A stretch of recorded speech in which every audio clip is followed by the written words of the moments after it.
Greetings, everyone. My name is Professor Les Henry, and welcome to the OUTERVIEW, where reason comes first. And today it is more than a delight to welcome my brother, Prof. Paul Gilroy. Prof. Paul, how are you doing? I'm good, Professor, and I'm delighted to be part of this conversation with the eye, and let's just go for it and see where we end up. I mean, I'm so happy to have the chance to do this because I respect and admire your achievements over the years very deeply, you know, from the days when I first met you and the beginnings of the conversation between us when you were still conceiving the glimmer that will become your PhD and the other things that have been driving you on all these years. And I know that you and I, in some ways, have been formed by the same process, enough to be able to see our lives in a kind of counterpoint, you know. Yeah, well, remember, we realized we were both in the Metro Club. I think it was 73 or 74 for Sufferer, Shaka, and Quaker City. Do you remember? We remembered we were in the same, we literally were in the same club, describing the same dance. So, yeah, man, it's the universe. But tell us a bit about Prof. Paul. Who is Prof. Paul Gilroy? Well, I mean, what can I say about that? I'm a translator, if that's what I can say. That the things that I learned in that dance and all the other places where I've been and you've been, all I've done in my writing really is to try and translate those feelings, translate those vibrations, translate those frequencies into a form of words that people can read. And sometimes I do it okay, and sometimes I mess up, you know what I mean? But for me, my real sense of my work is as a translator for those feelings, a translator for that liberty, to try and express it in a more academic way, in a form that's historical, you know, because when we're in that room, when we're in the dark like that, we're in the moment. And we might be able to imagine another life, another world from that moment, but we're in that moment. And sometimes you want to save, it's like a recording, you want to make a tape, you want to recover it, you want to hold it. And for me, I think the words, the poetry, the language is a way of holding on to the insights of that moment. And that's what I've tried to do. I read I'm sure it was in Ain't No Black in the Union Jack, when you said something about African cultures, that expression dissolves that almost bridge between art and life, artifact and something else. I'm probably misquoting you, but it always resonated with me. To take down that wall between art and life, not put art on the pedestal, you know, not put art on the stage, but to break down. I mean, I'm not just thinking about like a dancehall environment, sound clash environment, a blues or something like that. I'm thinking about how, and I suppose it really goes back to church actually in some fundamental way, in the profanation, the secularization, the vernacularization of the codes, the habits, the cultural momentum and community that we know from our sacred life, where people become, you know, co-creators is the word that people would use now. We share something, and from our coming together, we make it together. And the wall that some European traditions place between art and life can't survive in that ecology. Do you see what I mean? It has to be. We made holes in it, and there's airs traveling through, sounds traveling through, you know, bodily fluids maybe traveling through, still water coming through. There's a number of holes in that. It's breached. So, yeah, we take down that wall, and we enjoy taking it down. I know you speak a lot about, you know, that the separation of capitalism and democracy. So can you kind of just explain what you mean by that? Well, yeah, I mean, you know, obviously racism was around before capitalism came. Let's be clear about that. But I think that it achieved a new significance in the world that brought capitalism and democracy together. You know, 1713, Treaty of Utrecht, the British have passed the first laws, the Navigations Act. They're trying to control the flow of trade, globally speaking, and they take over the monopoly in slave trading from the Spanish crown in 1713. The asiento becomes what they want to get their hands on because they know how valuable it's going to be. And all of those processes which make this country great, which allow it to be the dominant military and commercial power on the planet for a little while, begin from that. Capitalism and democracy come together, and race becomes meaningful. That was the beginning of that process. It's a long conversation, but that's what I really mean. Now, we're in a situation where both capitalism and democracy are being separated from each other. Yeah. And the capitalists don't care about democracy anymore. They think that's an encumbrance. They think that, giving women the vote, providing civil rights and political rights to a larger range of people, opening up the franchise, all of these things were historic errors, mistakes, like the National Health Service. They're mistakes that were made, and they can be corrected. And they don't want an ungovernable world, so they have to find ways to govern and regulate and control that world without the democratic element being present. So we see new forms of war, new ways of dealing with the crisis that is engulfing us that are not democratic. Yeah, the Peter Thiels and these other Dominic Cummings and them, they look at China and they think, oh yeah, well, maybe authoritarian mercantilism, is the way to go. So we'll have facial recognition, high tech. You don't pay your parking, you don't get a passport, whatever it is. The data becomes the source of their power, and democracy can't really survive in those conditions. Yeah. And so what they call populism, what they call this new nationalism, the Trump thing, the sorts of bluster and all that you see in every European country, there's a neo-fascist nationalist xenophobic project alive. Might not be dominant everywhere to the same degree, but it's there everywhere. Yeah.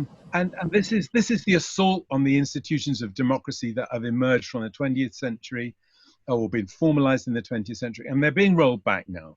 The people that control Britain don't care about democratic accountability. They think they can reach over the institutions. Britain isn't really democracy anyway, but those institutions are not anything but an encumbrance to the way they want to exercise their power and control. Right now, racism is at the center of keeping the people who had maybe benefited from that democratic possibility. Instead of that, now they get a feeling about their whiteness or their advantages, their privileges in the world. We're back to where Du Bois was writing from at the beginning of the 20th century, like the wages of whiteness. You don't get your wage, you don't get that, but you get your whiteness. But except now, well, maybe whiteness isn't worth what it used to be worth. When you were speaking, it reminds me of this notion which I use in my teaching about ethnic absolutism, because with that, democracy cannot survive, because you're saying that this is the group ethnocentric, Eurocentric, white-centric, whatever we want to call it, but this is the ethnic absolute, and that's it. Anyone who doesn't fit that measure cannot be part of this so-called democracy. So that's how I kind of read that take on that. Yeah. And I find it really, interesting the way how you link that in the democratic process, but you look beyond the shores of Britain, because I think there's a myopia, and we can discuss that a bit later when we think about, maybe Black Lives Matter or the murder of the brother in the States. It's almost like there's this kind of myopia that people just embrace, so they don't want to look beyond to see what the bigger picture is in a global sense, if that makes sense. Yeah. No, that's true. I mean, people in political theory, they used to try and draw a distinction between, ethnic nationalism and civic nationalism. And civic nationalism was good and democratic, and ethnic nationalism was bad and racist sometimes. And, I guess I never really accepted that distinction, because it seemed to me that you grow up in this country and you watch what happens here. You can't really draw a distinction between the civic nationalism and the ethnic nationalism, because the civic nationalism is already ethnic. It's already coded white. Even when, people in our parents' generation turned up here with a passport that said they were a citizen of the British Empire, it was already something that there was difficulty in admitting them. In fact, they weren't citizens of the British Empire. What they were was subjects of the crown. Absolutely. Yeah. So there's that. That's what I meant when I said Britain isn't really a democracy, because we're not really citizens in the way that people in, you know, a country that has had a revolution, um, countries that have had a revolution and instituted a kind of republican transformation of their institutions, like France, for example. They are citizens, and citizenship means something. You know, for us, maybe our revolution happened in the States. It was exported, became the American Revolution. So we're bereft. Yeah. We're bereft of the revolution that might have made us citizens in the way that people assume we are, because this is not a modern country. And we can see with the intensification of inequality, with the fact that we're ruled by people from Eton and Winchester, by the fact that it's the same people from Oxford who control everything in every party or institution, from the army to the church to the corporations. You know, this is a class arrangement which has never really been broken, and which is worse now, I think, in this moment of the 21st century than it was when we were teenagers. Yeah, I have to agree with you, because I think anybody could definitely see that split. You've got, whether it's Dominic Cummings, that Rab saying, you know, whatever he was saying, you know, that Hancock, he could, when he was asked to name a black, you know, MP, and he starts blathering on about, you know, Asian MPs and conflating all of that. But it definitely shows you exactly. And the thing is with who's the Prime Minister now, oh, Boris, he doesn't care. He just doesn't care. He doesn't have to pretend to care. I'm a big fan of Natalie Rowe. I don't know if people follow Natalie Rowe's Twitter account. Natalie Rowe was at one time a sex worker in Oxford who allegedly serviced some of the more prominent members of our governing cabal. And she's written two very interesting books about her relations and knowledge of their circle. And as a result of those publications, has been harassed very heavily by police and other authorities that relate to the sovereign exercise of power in our country. So if anyone's not familiar with Natalie Rowe's Twitter account, please do go and look at it. She's a very interesting commentator, not least on the life of our Prime Minister and some of his private behavior. And I mean, it's interesting to me that although she's in several instances challenged him to sue her for the things that she's been saying about some of the things that he would prefer not to get into the media, he hasn't actually taken that step of going to law. So, you know, who knows the truth of these allegations, but they're certainly very troubling to me. And they put a different kind of framework on this talk about pickaninnies and watermelon smiles and this. She is, yeah. Sorry, did I not mention? Yeah, I do remember seeing her in the press a few times. Yeah, but it does, and you see again. This is that for me. This is almost like that master mentality. You're my subjects. You're there to be subjugated. I can do whatever I want with those bodies, especially black bodies, in any time and in any space. But publicly, you know, I will say, you know, we need to re-scramble for Africa, or, you know, those kind of stuff that he was saying. And if people don't know, go on. Like I remember when in fact, I was at Goldsmiths in 2002 when that came out, that Spectator, and I used to discuss it with my students then. And they were kind of like horrified. But I must admit, I actually forgot it was him who said it. I always used to say like Tory MP, because and then I realised it was him. It's a pity. When I was working on that let's call it a project, I should have asked him. If I'd realised it was him, then I would have said to him, "What do you think about that? Then surrounded by all these pickaninnies, shall we give him some flags to wave?" Yeah, to wave at. Yeah, absolutely. I mean, it's difficult, isn't it? Because right now they're also telling us that we have the most diverse governing cabinet in the history of our country. Diversity of thought. Diversity of thought. That's what he said. Yeah. When he was being questioned by Sophie Ridge, that's Matt Hancock. He said, yes, but, you know, we've got a diversity of thought. And she said, so basically, you know, black people supposed to be happy with that. You know, we see what diversity of thought looks like. We see it every day. Well, I mean, do we? I mean, those people that are in, I mean, I'm not, you know, I don't want to, you know, there's James Brokenshire, there's the Kwesi Kwarteng, there's the a number of distinguished conservative voices, Kemi Badenoch, these people are paraded to us as the proof that the multicultural life of this country is safe in their hands. Yeah. I mean, I suppose I prefer to judge them more by their actions than by their and you know, the monoculture of the mind that they get from studying PPE at Oxford is something that, you know, disrupts this possibility of really diverse engagement with difficult ideas. You know?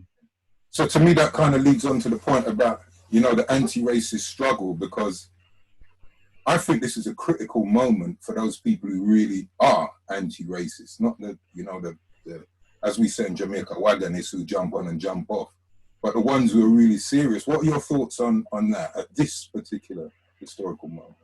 Well, I'm torn, you know, because I realize that generationally and historically, those of us who are custodians of a certain historical memory, we have a responsibility to share that memory and to offer it to a wide range of eager people to who are very much concerned to educate themselves about historical processes that shape the moment we're in and so on. It's been very striking to see that when they you look online, and social media is not a great guide, but a lot of people want reading lists. They want to know, what should I be reading? What should I be thinking about? Because some people have been at home, they've got more time to read, they've got more time to reflect. You know, all of this has been very, very important. At the same time, I don't feel that that I want to go charging into the portals of the mainstream media to carry that message, because it seems to me when that message is articulated in that space, it becomes trivial, it becomes banal, it becomes stupid, it becomes a kind of performance that people are using to establish their own credibility rather than to engage with the force of the critique which has been delivered for decade upon decade. So I feel torn. I feel, first of all, I don't want to play that game. And secondly, I'm not sure how to play a different game in terms of educating ourselves and feeling that I've acted responsibly in sharing the history that I know and have lived and have written about with the widest range of people. So that's my dilemma right now. And I began to do things in my Twitter like put up a few documents from my own archive that people can download and think with. You know, I put up Joseph Hunt's classic 1966 pamphlet on nigger hunting in Britain, you know, which I think is a hard document for many people to find, and which I feel that they need to read in order to understand the history of the moment we're in right now. The moment was for us in 1966. Yes, exactly. Because in 1966, I was 9. Yes. And you were 10 or something like that? So I was 10, and I was 10, and I mean, a lot of my feelings about this go back to the day I was attacked in the streets by some kids, secondary school kids. I was walking to get my lunch, and I remember what they said to me, and I remember they'd been eating chips, and they threw the chips at me, and of course some of the vinegar got in my mouth, and you know, we didn't eat a lot of vinegar at home, you know what I mean? So the mixture of salt and vinegar stayed with me, and I felt sort of violated by this. It sounds like I'm not whining about it. I'm just talking about the memory. So yeah, you can be a young child in that moment. You can be a young child in the period leading up to Enoch Powell's outburst in '68, April of '68, and still have had to run to protect yourself, still to have encountered that kind of violence in a routine kind of everyday way. And you know, that was certainly the case for us, because before the skinheads came, you know, we were running from the Teddy Boys. That's right. And avoiding the Teddy Boys. So and yeah, greasers, I remember mods, rockers, greasers, Teddy Boys, it didn't matter. But you know, and I've said this many, many times. It's one of the reasons why I was introduced, or I learned or began to learn Shotokan karate in 1972 when I was 15, because we could fight boys, but we were being attacked by men. And this is what I really think people don't understand when I say to them, it's, as you say, we're not bleating. We're just saying to you, this is what it was like. That was terrorism for us. You know, big men jumping out of cars, trying to lamp you on when you're walking down the road. You know, you're 14, 15. So I think it's crucial that, you know, you release the document on nigger hunting, but you can also provide the context. Yes. And for me, that is what is crucial. We are those living histories. We are the living testament to that, because we grew through that, which is why, you know, sometimes when I'm teaching my students and I say to them, you know, I was 16 working for James and Charles Dodd solicitors in Blackheath. I had to have a letter explaining why I was uptown. That's like apartheid.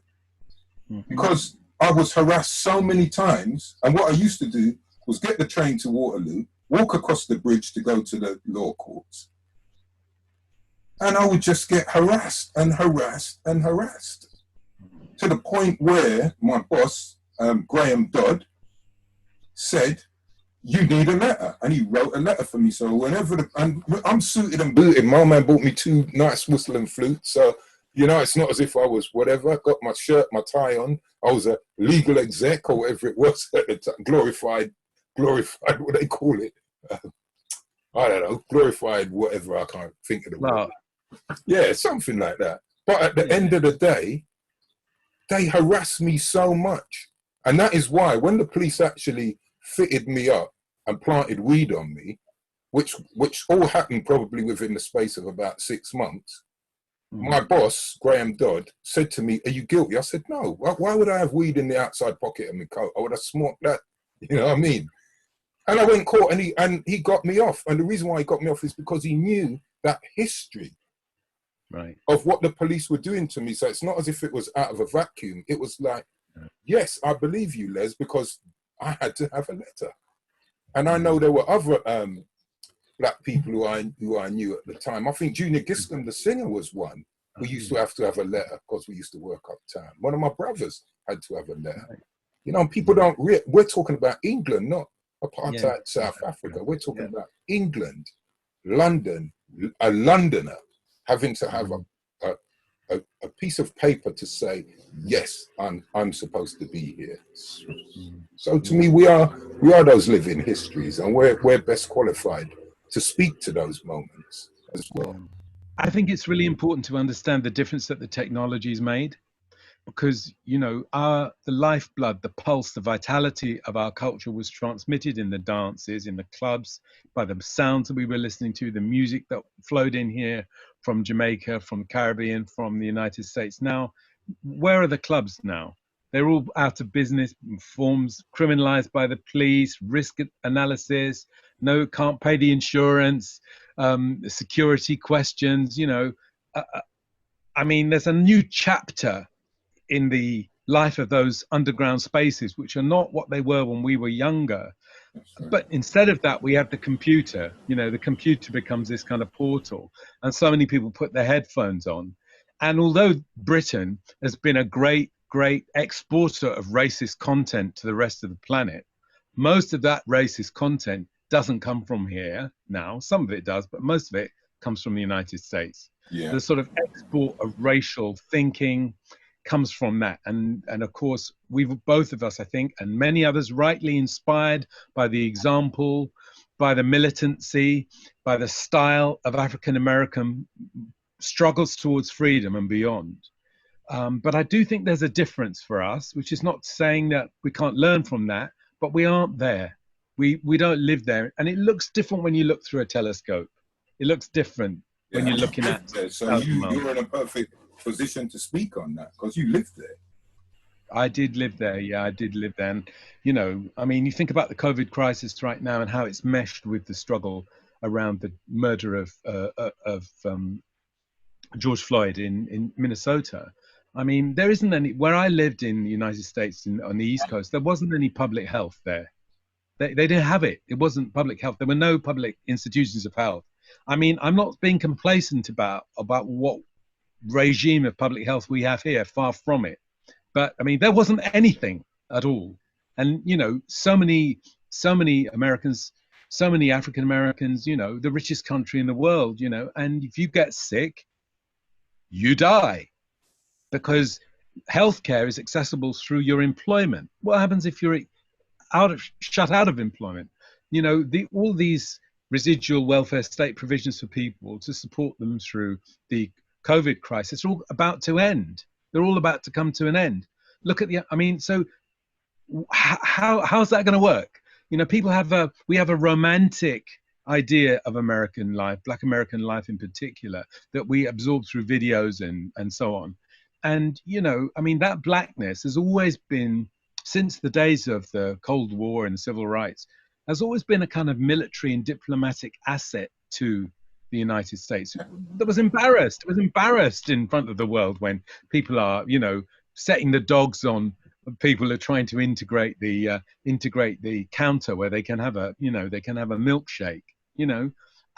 So I think we've got to understand the politics of the image. We've got to understand the way in which blackness can become an element in the military and cultural diplomacy of the United States before we run to that history, inspiring as it is, to see a recipe that we can just sort of apply to our own circumstances. Yeah, that's a very important point. And well, I know you've heard me say this, and I know that loads of people in the so-called communities have heard me say it. It's like importing these African-American speakers who will come and tell us what it's like in Brooklyn or Seattle or Washington. No real relevance to what we're going through here, other than we're all black. And yet these people will, you know, they will invite these people in, you know, treat them like kings and queens, whatever it is they say is gospel. And when poor sod like me dares to challenge them, in fact, once at the Tricycle Theatre, I was invited to a screening of a film. Guy was on the stage. I won't call his name anymore because 3 times I met him face to face, and 3 times I said there's 2 PhDs, because I thought he was a PhD, but apparently I don't know what he is. But I said, you know, it's 2 PhDs. We need to have an off-air conversation, because a lot of what you're saying to me is disingenuous and it's not rigorous. So, you know, if you're playing the rhetorical game, fine. But you're playing the rhetorical game with the lives of brothers and sisters in the UK. And for me, that wasn't fine. 3 times this person body swerved that.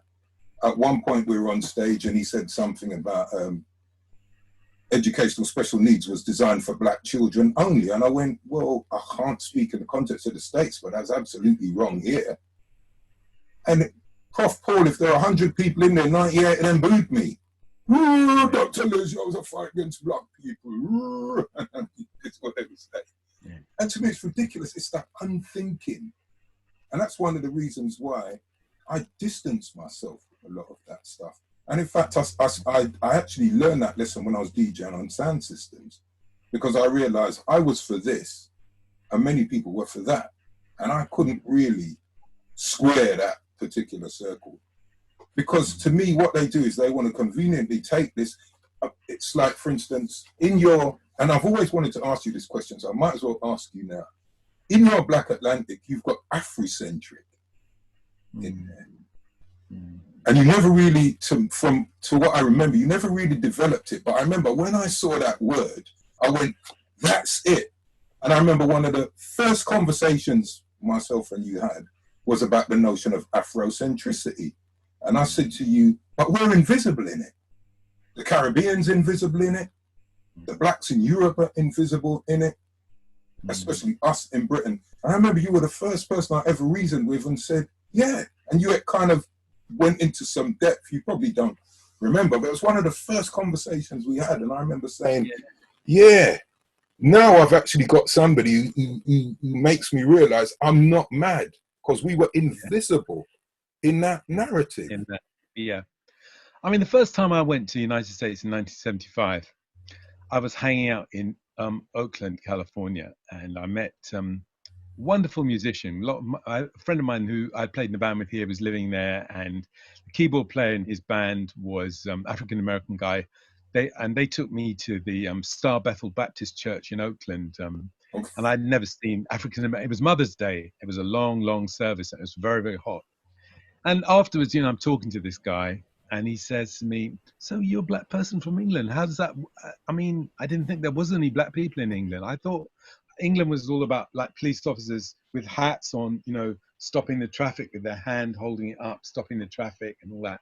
How come there's black people in England? You know, I remember when I first went to South America, not Guyana, where my family's from, but I'm traveling in Colombia and so on. And people would say to me, where are you from? You know, in Spanish, where are you from? And I'd say, I'm from England. And they'd say, you're not from England. If you're from England, you know, why do you have pelo duro? You know, How can you be from England? So that, in a sense, that these are unthinkable possibilities, you know. Yeah. And the third thing that relates to travel, I had always wanted to go to Egypt. I wanted to see the Valley of the Kings. I wanted to understand the power of that civilization. I wanted to make my own assessment of the evidence. I wanted to go. So when I mean, I could only go there when it was cheap, because it was the summertime. It was really, really hot. That's when we So you used get to up do our tours. We used to do exactly, exactly. So you go out in the Valley of the Kings at 5 o'clock in the morning before the sun gets up to look around. And as they're coming towards me, I can hear an English voices, and I'm thinking, whoa, oh, they're Americans, you know. And it was one of the Doc Ben tours that was going through the Valley of the Kings. Yeah. And I met them, and they, you know, they all had those video cameras that were like, you know, this, like the size of, I don't know, some piece of heavy military equipment. Nothing, the things hadn't shrunk yet, so it tells you how long ago it was. But it was just in my conversation with them about their hopes and their investments and what they were looking for there, what kind of transformation of their criticism of Christianity and the history of slavery that they had acquired for themselves was pending in that exposure to Africa through Egypt and the Nile civilizations. So there are lots of ways in which I was very frustrated by the place that was available to me. And, you know, I mean, to be honest, when I managed to get into teaching, having been excluded so ruthlessly by a lot of people who were on the left, actually, not on the right, you know, the students I found in South Bank, as it was South Bank Polytechnic, they weren't always friendly to what they thought I represented in terms of the criticism of the knowledge they had, or where they wanted their education to take them in the world. They, in a way, I think sometimes they saw in my teaching sort of confirmation of their own secondariness. Before, when I started to be on the TV or whatever, then that changed quite a lot. But in the beginning, they didn't trust me. They didn't trust me. They felt, I suppose, that because I was in a position of authority over them, that there must be something wrong with this, and they were being given some, you know, sort of secondary option or something. So I think the politics of education in this is really important, and how we see our struggles for freedom out of slavery as part of the history of the planet has been fundamental for me. My favorite book of Du Bois is his book, The World and Africa. And if you ever see the cover of that book, it's got an image of the globe on that book, on the front cover of that book.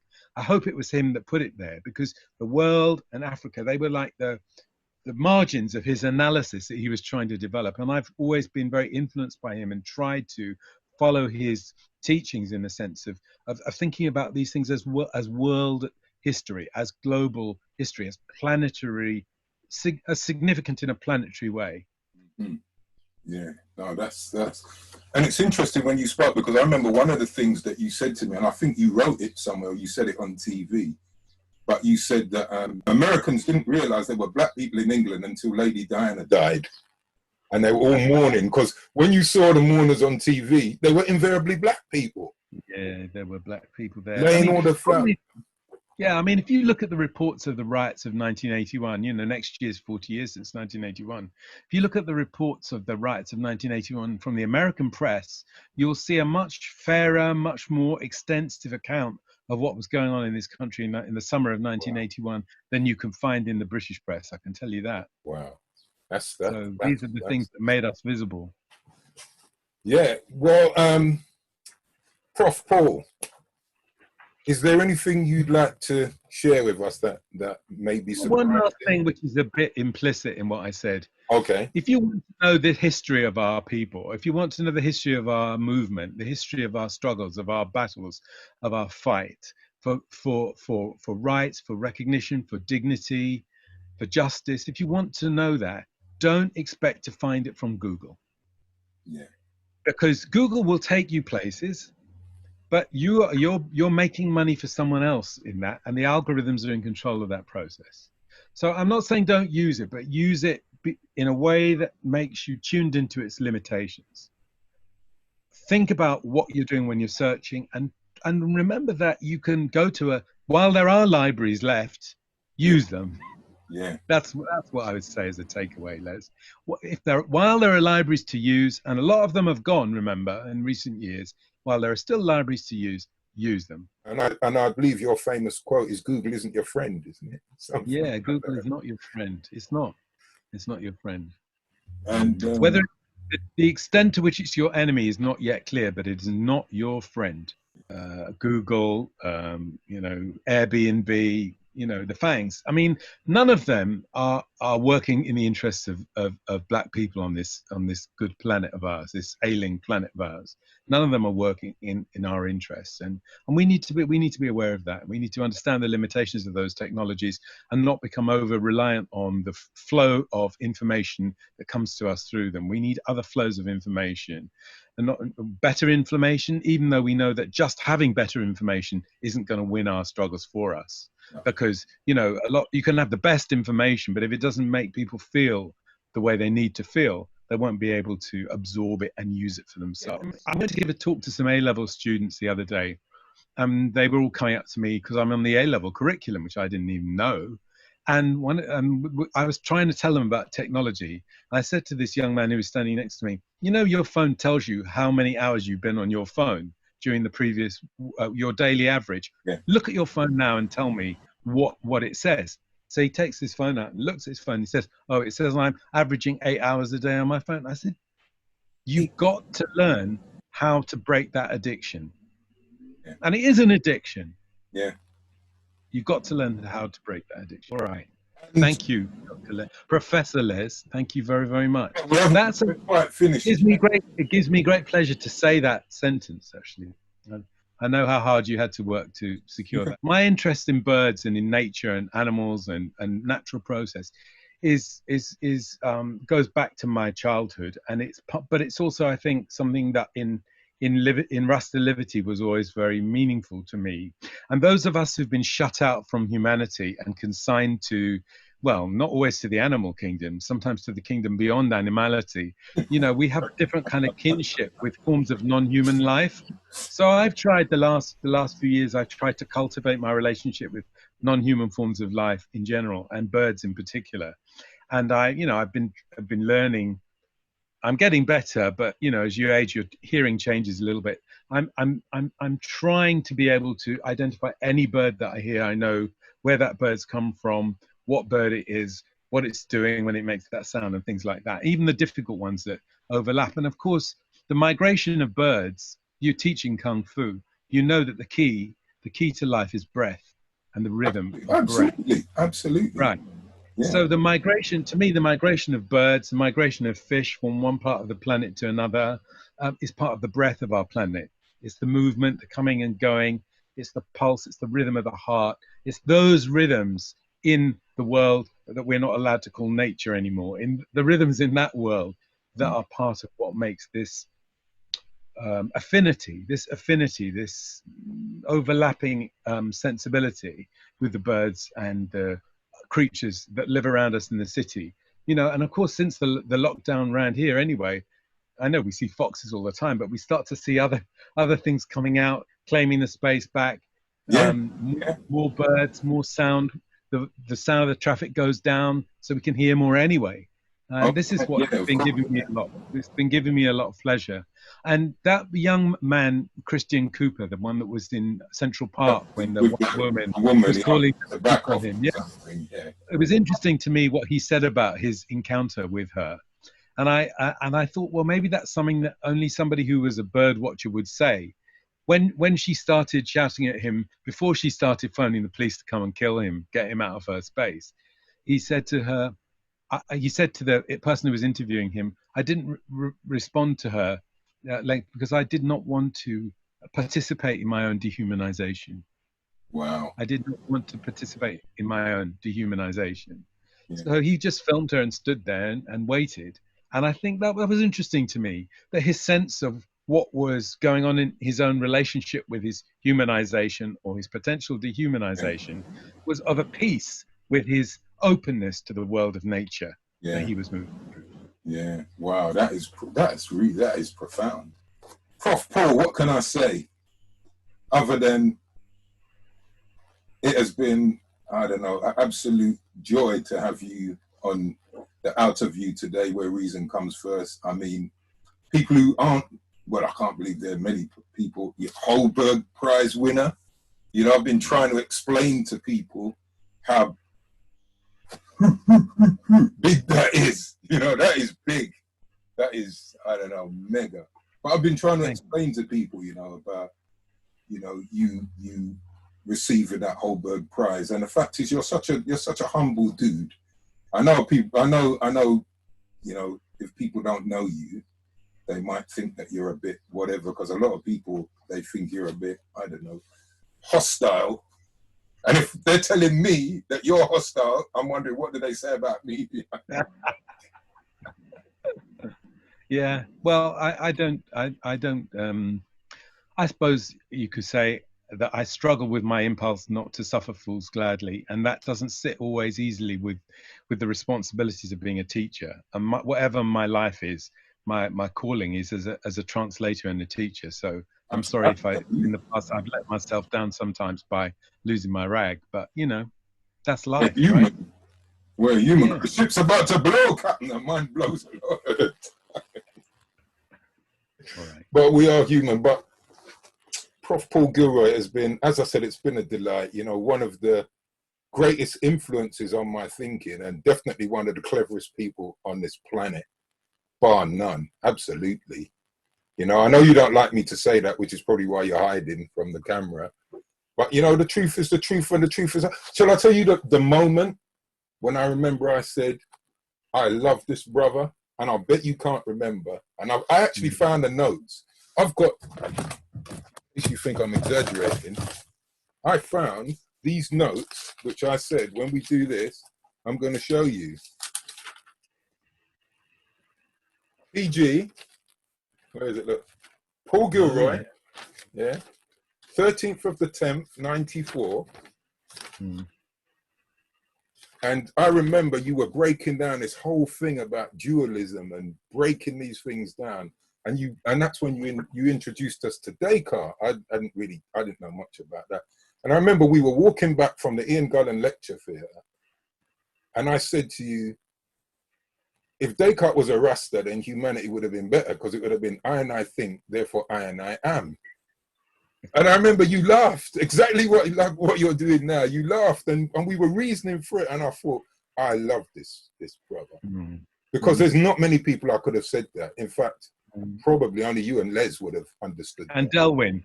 Oh, Delwyn, absolutely, yeah. But so as I said, you know, that for me, it's a joy. It's been an honor and a joy, you know, to know you, to work with you, and to reason with you, because you know because for me, one of the things that you bring to the table is when you reason with people, you force them to think, and not say forcing, but you get them to think. So they can't be this boy life hard in Babylon, because you're the person who'll say, well, why? You know, can you explain to me what's so hard about it? So as I said, I really give thanks that, you know, you've joined me today on the OUTERVIEW reasoning first. Yeah, thank you. It's a joy to be part of the OUTERVIEW. But I also want to say something just to correct what you said. I don't think I ever taught you anything at all, actually. I was just somebody who would have a conversation with you like the one we've had today, reason things through a little bit to the end, and just pick up on your energy and your desire and your hunger for knowledge and for wisdom, you know, and your practice of reasoning is one that leads to wisdom and circulates that wisdom widely to the world. So thank you for including me today, and I wish you well. You take care, and we will continue the conversation soon. I truly give thanks. Enjoy the rest of your day, and we will definitely catch up soon. Stay blessed and stay focused. Rastafari lives. God bless.